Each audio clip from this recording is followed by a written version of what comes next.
থাকিম নে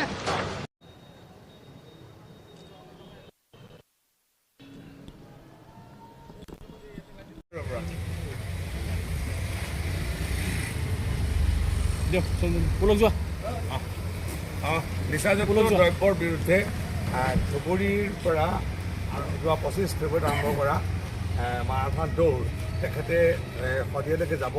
ইতিমধ্যে 425 কিলোমিটাৰ অতিক্ৰম কৰি আহিলে তেওঁ তেজপুৰৰ আমাৰ উপস্থিত হৈছেহি। আজি আমি তেখেতৰ যি অভিযান তেখেতে 65 বছৰীয়া তেওঁ এগৰাকী দৌৰবিদ, আন্তঃৰাষ্ট্ৰীয় দৌৰবিদ। তেখেতক আমি আমাৰ মাজত আনন্দিত হৈছোঁ।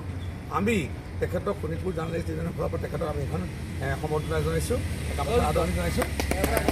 আশা কৰিছোঁ তেখেতৰ যি অভিযান সেই অভিযান সফল হওক আৰু সেইটোৱে আমি কামনা কৰিছোঁ।